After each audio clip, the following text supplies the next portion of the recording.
Hi everyone, and welcome to Waterhouse Forde. In this video I am unpacking the crate which contains all of the components of the tractor that were removed from the tractor as part of the dismantling in preparation for the restoration. What I intend to do for this video is to introduce you to the project, introduce you to the tractor, and also tell you a little bit about who we are, tell you why we're doing what we're doing, and also talk a little bit about some of these components. It's necessary for me at this point to do voiceovers on our videos because we live in Devon, and we live right next door to a major arterial road, and what that means is that we have a lot of traffic noise, and the camera picks that up very acutely, and obviously that doesn't make for great videos.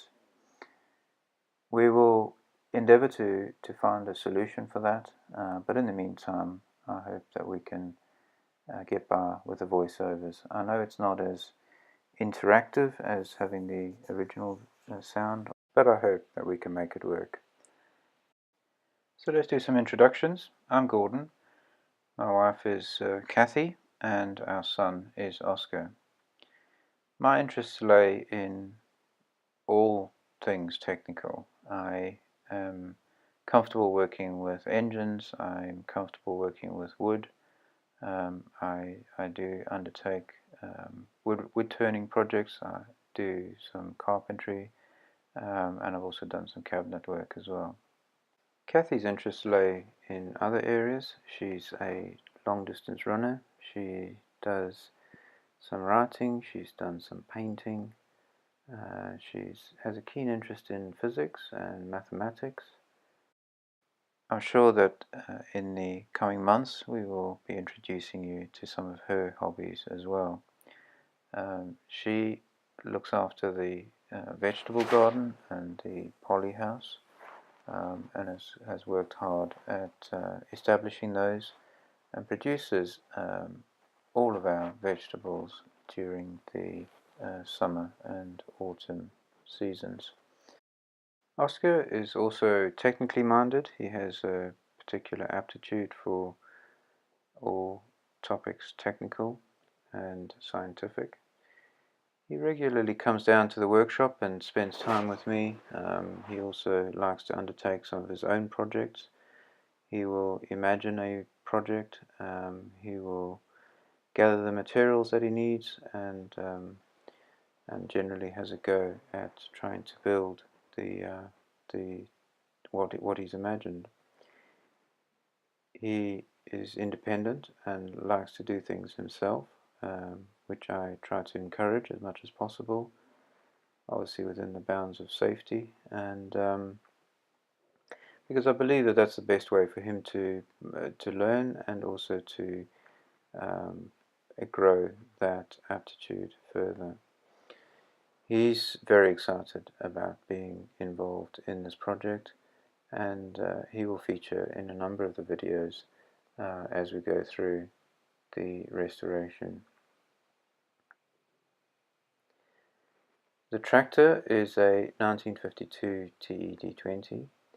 It is in good condition, especially for its age, and as you would have seen in the previous videos, it's obviously in a state of dismantlement, and I expect that it's going to take a fair amount of work to get it back back together and up and running. Our objective is to do a good job. We're not. It's certainly not going to be a nut and bolt restoration, and we're probably not, certainly not aiming for a kind of concourse or showroom type finish, but we're certainly aiming for something close to that. We're not in any particular hurry. The tractor is not required for any particular task, and we certainly don't have any particular objective in terms of timing on the project. So we will take our time and try to do a good job.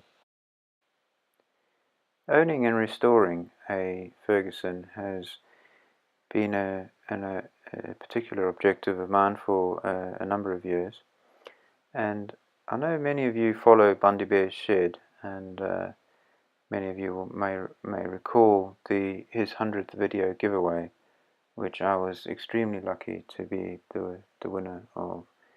And the prize for that was a Ferguson 70th anniversary model tractor set. And the set contains both a grey Fergie as well as the MF35, the grey and gold. Now, you may also recall from that video that Lance made it perfectly clear that it was a requirement. If you own the model, you have to own the tractor as well. So that was a particular catalyst for this project, and kind of got us going. This tractor came up and in the local area, or reasonably local area, and we were able to agree what I believe to have been a fair price for it, given its condition and the work that's going to be required in terms of restoring it. Turning our attention now to the video. In a minute you'll see the carburetor, the TVO petrol selector switch, and the distributor. I've got separate videos, or rather I made separate videos of dismantling those components. Unfortunately the one for the carburetor, the camera work was not great, and I won't be able to share that. But for the other two, the videos are good, and I will be sharing those in the next couple of days. But the carburetor is in a bit of a sorry state. I found it to be extremely filthy inside. There was a lot of grit in the main fuel chamber. The seats for all of the jets were, in my opinion, over tightened, and I really struggled to get them out. And in fact, the main air fuel mixture seat at the bottom of the carburetor, I was not yet been able to remove from the carburetor. It's simply too tight. I have applied as much force as I feel comfortable applying without damaging it, and I've not been able to get it out. It's now soaking in degreaser, and I'll leave it soaking for probably a few weeks until I get round to rebuilding the carb. And I hope that may well loosen it up and allow me to get it out so that I can make sure that it's as clean as possible. The shafts on the carburetor, the bushes for the two butterfly shafts, the main choke, the main throttle and the choke butterflies, those bushes are in very good condition, and I'm very happy with those. I suspect they've probably been replaced at some point. I've ordered the rebuild kit for the carburetor. It's unfortunately out of stock at the moment. It's on back order, and I hope that will arrive within the next 2 weeks.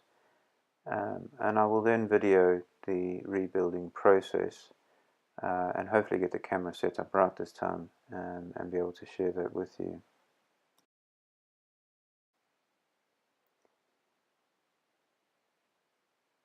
Now here we have the petrol TVO Selector Tap. It's in overall good condition. The tap itself very obviously needs a replacement cork washer in the back, which again I will share a video in the future of me replacing that. But the tap itself is like I said, just needs a good clean, bit of a clean, a bit of a polish. The I think they're called banjo bolts with the filter on top that screw up into the tanks. One of them is whole, that one there, and it still has the I think it's copper or brass mesh filter screen, but unfortunately the other one is not. I have the banjo bolt, but the screen is missing, so that'll need to be replaced. I know that you can get plastic replacements. I'm not sure if you can actually still get the little metal ones. This is a distributor. The distributor is in very good condition. Again, I have a video of me dismantling that, which I will share. But from everything that I can see on the distributor itself is absolutely fine. The bush is in good condition. The bearing is very, very smooth. I suspect this distributor may well have been rebuilt at some point in the tractor's life. Still has the points and condenser. And I know some people replace those. They rip them out and they put electronic ignition in. I'm comfortable with points and condenser, and I will persevere with those until or unless I have any particular problem, in which case I may well then convert to the electronic. The distributor cap, other than being a bit dirty, is in good condition from what I can tell. The HT leads as well, they look okay. I may well replace them, but generally in good condition. There is one thing which I am a little perplexed about with the distributor cap. I know on some distributors the electrical post, that's the post that connects the contacts to the to power. Some of the distributor cap, the post is positioned in such a way that the distributor cap has to have a cutout which allows the distributor cap to fit over the post and the required insulation. Now this cap has that cutout, but the distributor, on the distributor, the post is actually lower down. So it would seem to me that these two are not a pair. I'm hoping it's the distributor cap that's not right, because obviously I would much prefer to replace the cap rather than the distributor, especially given that the distributor is in such good condition. Here you can see what I'm talking about. There's a very definite cutout on the distributor cap, and as you can see the post is much lower down, and that cutout is essentially not required. I wouldn't want to leave it like that for fear of all manner of things getting inside the distributor, whether that be water, dirt, bugs, whatever you name it. I'm sure they'll find their way in there. I'll be very interested to hear from you guys. I'm sure some of you probably know whether that distributor cap is correct or whether it's the incorrect one. And if you could just let me know in the comments below whether you think it's the cap or the distributor that is not correct for this tractor. So a little bit more history about the tractor. The previous owner, John, he owned the tractor for about 5 years, and he used it initially as a prop for fundraising. He did fundraising for the Help the Heroes charity here in the UK. Help the Heroes is a charity which raises money for the armed forces and their families, and he did that for a number of years, and when he and as part of that he had hand painted the tractor in the Help for Heroes colours. Once he decided to no longer do that, he wanted to get the tractor back to her original state, and hence started the restoration project. As happens, circumstances changed and he wasn't able to complete the project and decided to sell the tractor instead.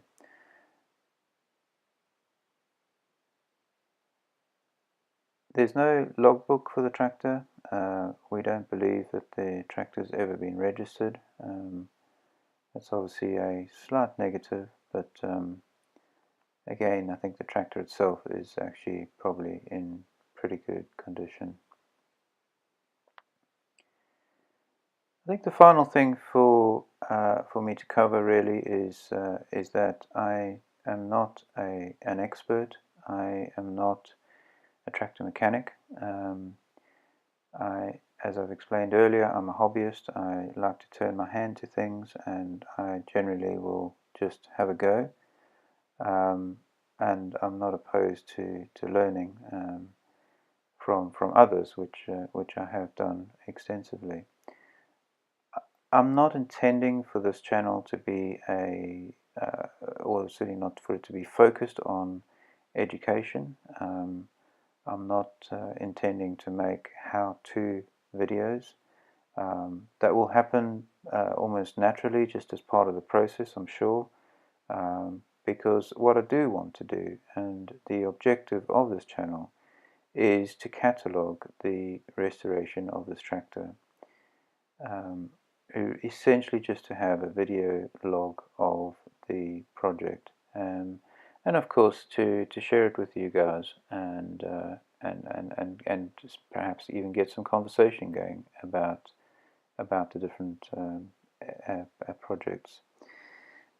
If you do want to learn how to do something, if you're having a particular problem yourself and you've come here because you want to learn how to do something, I hope I can be of some help. But my recommendation would be to go over to Bundy Bear's channel, and I'll put a link here in the video for you. He is a very experienced tractor mechanic. I'm sure he'll correct me, but I believe it to be somewhere in the order of 40 years experience of working with various tractors. And currently runs Queensland Tractor Spares. I think he owns and runs Queensland Tractor Spares over in Australia. And he has done some excellent videos on how to do various things on a number of different tractors. I'm pretty certain that if you are struggling with something, you will probably find a video on his channel explaining how to do whatever it is you need to do. Failing that, I am pretty certain that if you were to contact him, he would be happy to help. Again, I will put a link to his channel here in the video for you. So I hope that's been of some interest to you guys. I know this is a long video, but it was good to set the scene, to introduce ourselves, tell you a little bit about us, more importantly give you a bit of the backstory for this for the tractor, and obviously also talk a little bit about our intention with the project. I hope that you'll continue to watch this and future videos, and look forward to having you along on the journey. Keep well, and hope to see you all on the next video.